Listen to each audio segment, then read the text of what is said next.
Hello everybody, Glass Half Dead here. I'm sick. There's a lot of changes. Let's just crack through it, shall we?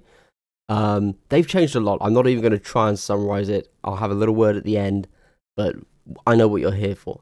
You're here to see what they've changed because I've had to zoom in real far to find the difference between a asterisk and a dot. That's right. If you look at the very top here, it does tell you, don't forget, this is we get this every time. So, if you're new to Kill Team, hi, what's up? Stay cool. Yep. So basically, this is a collected document that has been going that is relevant to the whole of the 2 years of Kill Team, this edition that we've had. So you might see somewhere here where it says, all Space Marines from the compendium get +1 operative. And you might hear other people saying that that's a rule that's been in effect for years now. It is not +2 operatives. This is a collected list. Cool. Okay, let's crack on. First up, we have Kommandos. We knew this was coming. Kommandos have been a stick in our eye for far too long now. What have they done? Sneaky Git tactical ploy. You can only use it once per battle. Now, I expected that, but then... And that operative cannot have its order changed in the first turning point, e.g. from the infiltrate scouting option. So that's pretty good. There you go. Cool. No more alpha strikes for Kommandos. Now, also bomb squig. The operative cannot have its APL positively modified. Nice. So that's great. I think that's really good. I think the Kommandos is a really strong, solid faction that didn't need the incredibly easy to use alpha strike that it was given. Cool.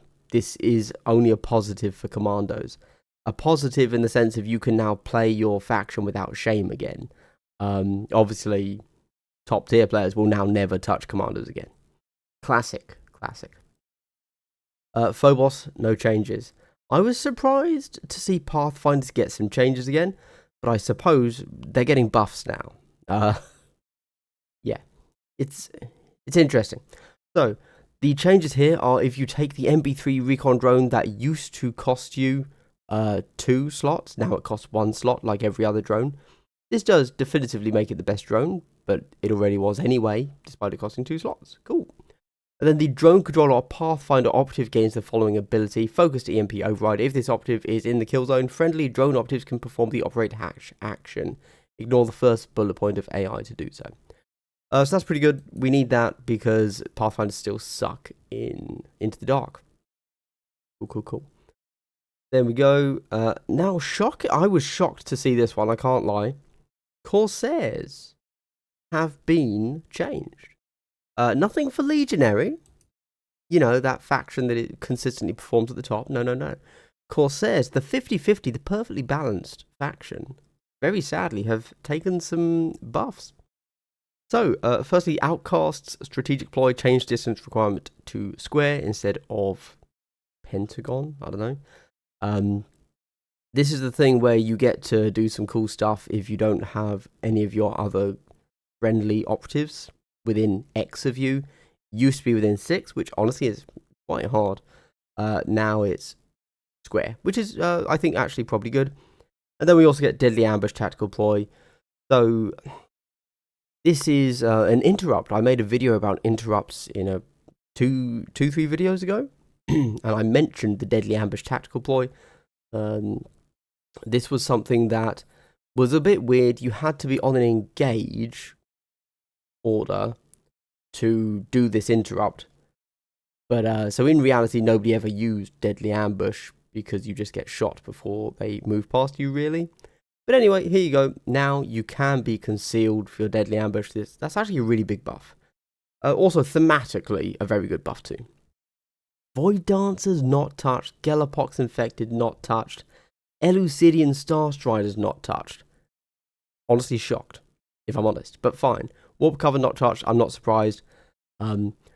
Players have forgotten about them just as much as Games Workshop has. But we've got lots going on with Wyrmblade, blimey, and Hunter Clade changes. Now, we assume for those of us in the know, that there's a lot to read for Wyrmblade. I'm excited to see what they do. But let's read Hunter Clade. Because I honestly don't know if they're getting buffs or nerfs or what they're getting, because Hunter Clade have just been very out of the meta. But by my estimation, they're not bad. Just people have moved on. They've still a rock solid team. We all love something that's rock solid. So, change Protector Imperative Optimization to each time a friendly Hunter Clade operative makes a shooting attack.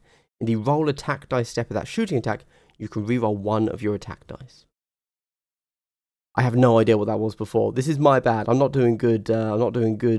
Commentary on this, am I?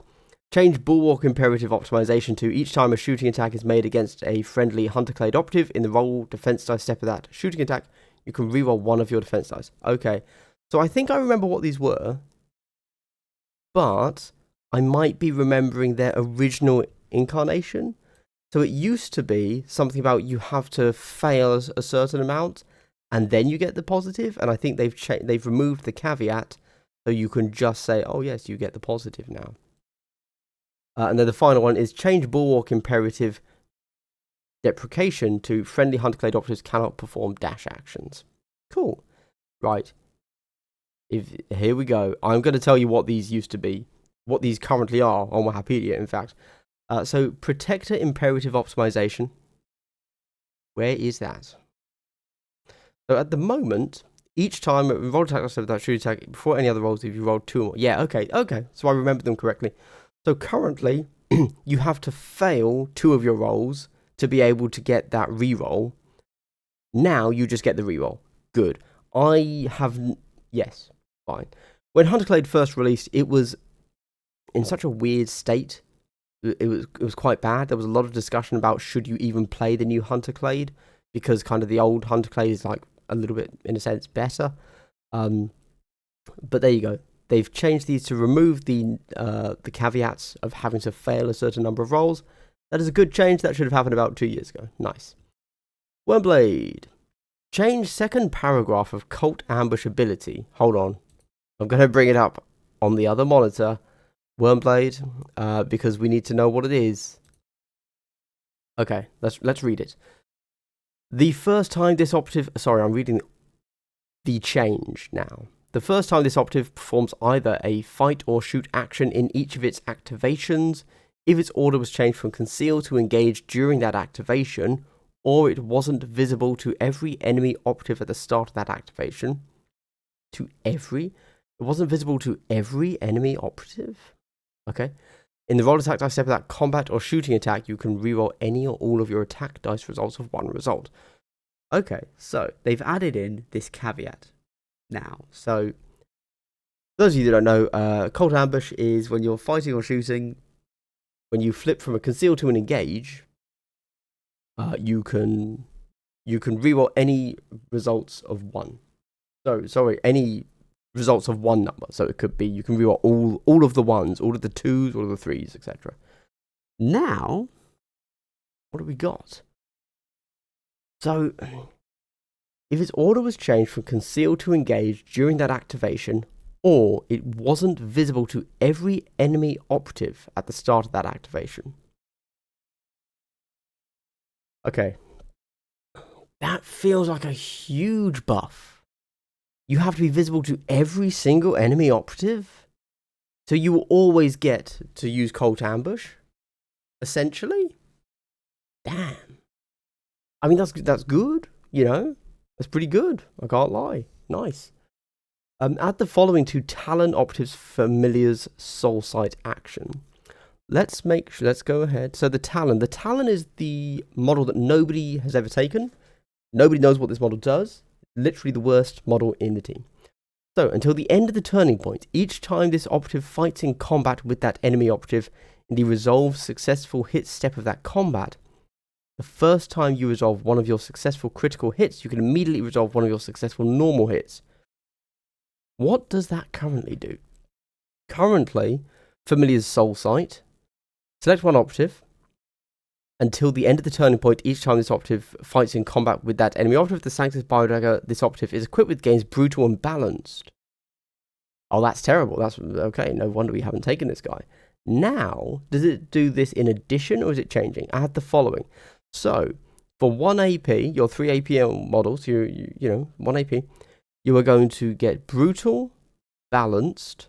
You're hitting on 2s, 4 attacks, 3/6 damage, lethal 4, stun, brutal balanced, and you can hit twice. So if you hit, well, you're hitting on 2s, but you're lethal 4, so you're critting. So you can, so you can immediately resolve one of your successful normal hits. Combat further crit hits. So you get a crit, then you get a normal. So you'll do 9 damage. Or a successful critical hit if you have none. So, oddly, because you have balanced, you might very well actually want to fish that balanced to go for a 1 if you have not got all crits. However, if you've just got 2 crits, you have just one-shot a Space Marine. Well, a Legionary. That's pretty cool. That could give him some play, the Talon, into Legionaries. Or, just any 10+ wound team. Nice. Being able to one-shot a whole bunch of scary enemies is pretty good. Is it better than the Sniper? Maybe, maybe not. The Locust? It's a tough one. I can see the potential that into some matchups, you might want to take the Talon now for that big hit. Heavy Gunner Suspensor System. The heavy special rule, the operative gains following ability. All heavy gunners. The heavy special rule of ranged weapons the operative is equipped with is treated differently. Instead, an operative cannot move more than 3 circle in the same activation, which performs a shoot action. Great. Good. Awesome. Love to see it. Okay. Big changes there. Yeah. Good. I mean, I guess they needed it, right? They haven't been doing particularly well. And then we finally have some Farstalker Kinband changes. And it's a real head scratcher. So, Kill Broker. Operatives call the kill ability. Select 1 enemy operative in the kill zone. Visibility is not required. And at each time you use it, select one of the following effects for that turning point instead. The existing ability, which is auto retain a normal hit. Ceaseless, or P1. Now, so I would have to look at the maths, but your guys hit on 4s. Having an auto retain is better than ceaseless or P1, I think.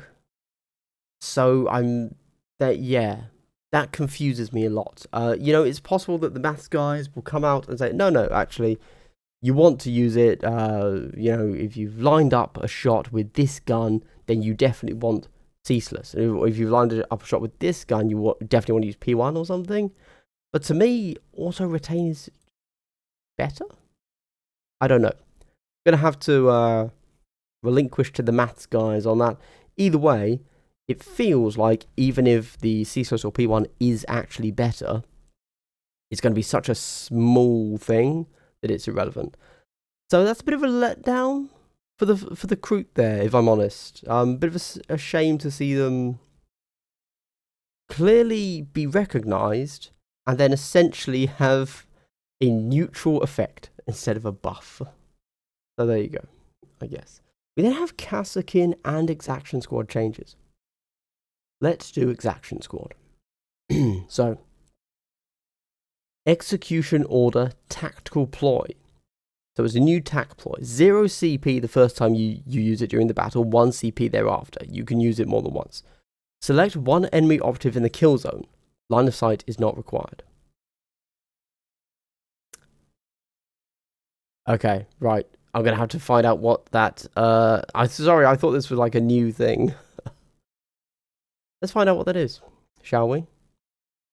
Whilst I load up Strat Ploy, Tac Ploy, Neutral Execution Order Tactical Ploy. Okay.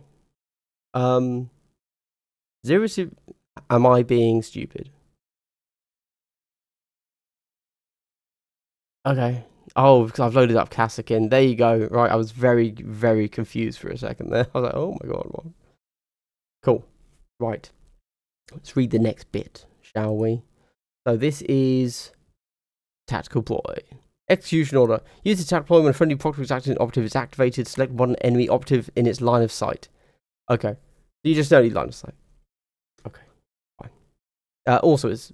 Yeah, okay. It's already 0 CP, but then plus 1 CP the next time you use it. So that's fine, I guess. Sure. Fine. Not needing line of sight is a buff. Following weapons now only have one profile instead of two, with both of previous profiles' special rules and critical hit rules, i.e. not separated as offensive and defensive. Proctor Exactant. How does this work then? Okay.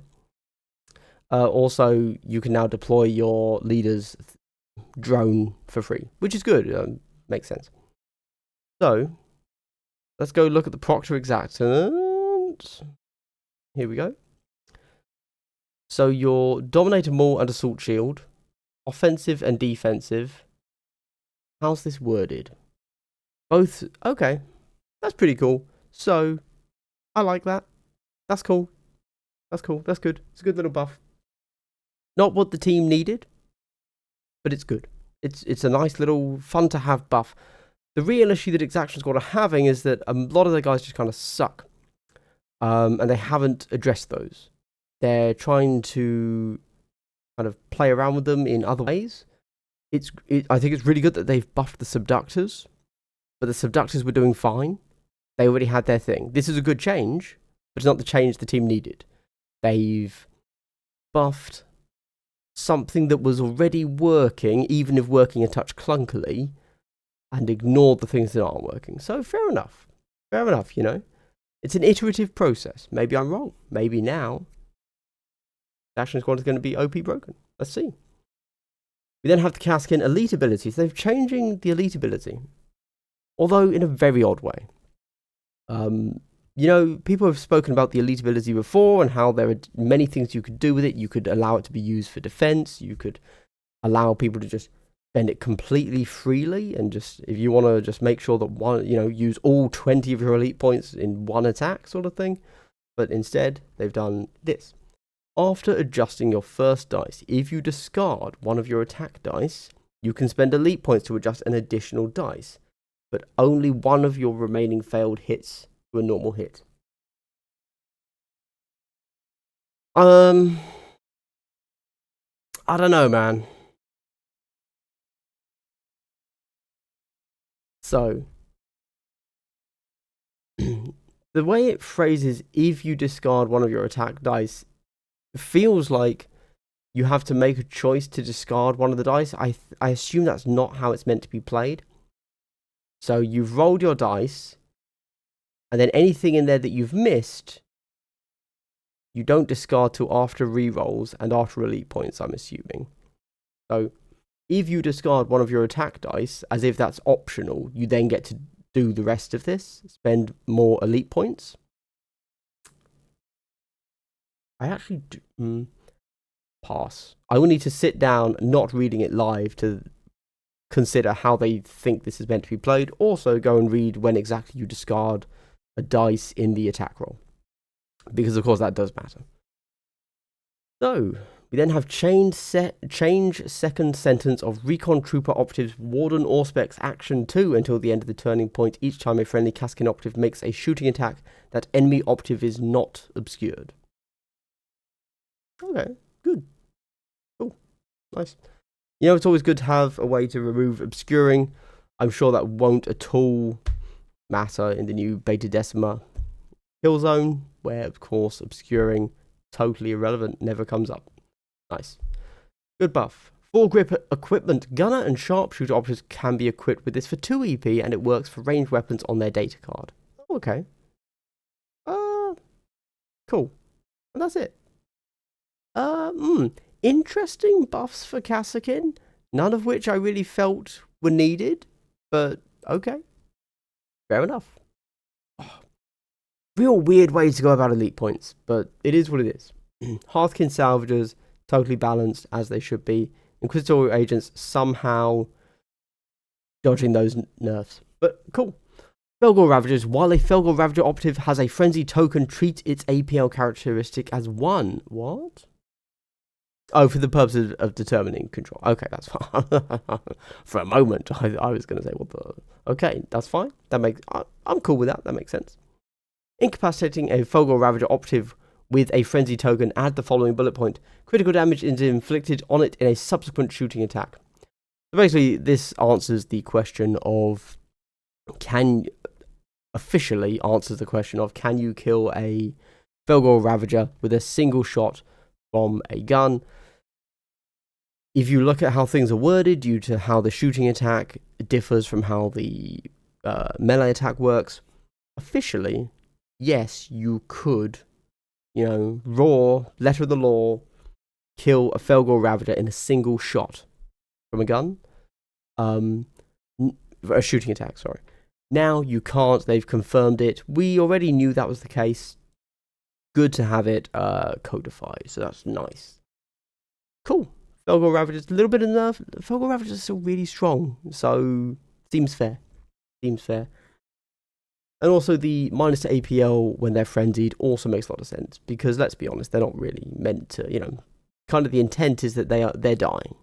They shouldn't be, oh, I'm dying, I'm not going to stand on this objective, right? Chaos Cults. Friendly devotee operatives can mutate at the end of a combat in which they incapacitated an enemy operative and were not incapacitated themselves. They cannot do so just by inflicting damage. So you've got to get a kill, not just inflict damage, right? Okay, good. That's good. That's a pretty big change, because devotees kind of suck. So being able to actually get a kill is very different to just hitting with one dice and then blocking the rest and hoping you live. Mutation into a new operative. The new operative no longer has full wounds remaining. Instead, it has the same wounds remaining as the preceding operative did, but then regains D3 plus 1 wounds if it's a new mutant operative, or D3 plus 3 if it's a new torment operative. In either case, it cannot go above its maximum wounds. Okay, so that is a huge change. Let me quickly bring up Chaos Cults, because I need to see how this works. So you are a devotee, you have 7 wounds, a mutant has 7, a Chaos Torment has 13. So, oddly, even if you're a Chaos Mutant with 7 wounds, okay. Interesting. So you've got 7 wounds as a mutant, you're full health, you mutate into a Torment, you are not guaranteed to get your 13 wounds. You have 3, so you'll have 10 guaranteed. Well, sorry, you have 11 guaranteed, maybe 12, maybe 13. Interesting. But the biggest change here, presumably, is going to be the fact that devotees now have to get a kill to get the extra mutation and don't get healed. Interesting. It will be very interesting to see how people feel that affects cults. I feel like, as someone that is not exactly a cults master, I feel like that's big.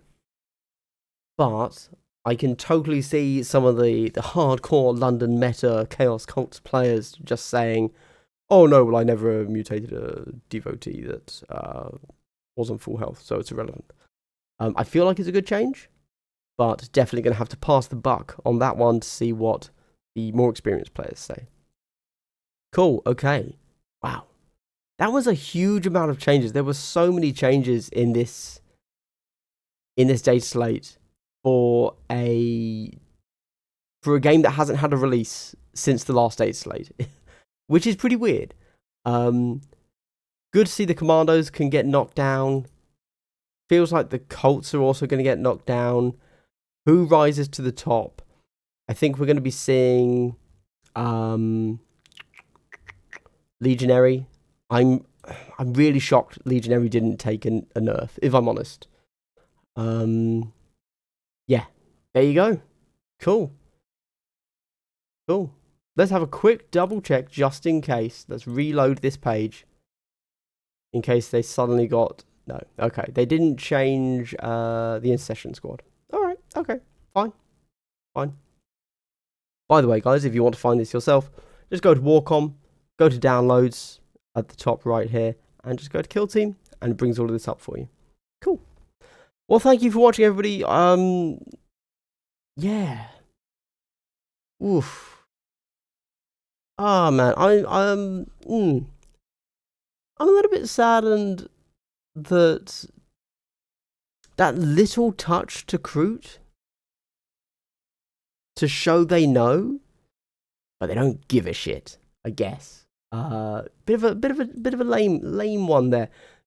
It's gonna be, we're all gonna have to learn how to deal with Wyrmblade, and we can forget that Kommandos exist now, and I think maybe, you know, as a positive change, we're going to be seeing more Kasrkin and maybe more Exaction Squad.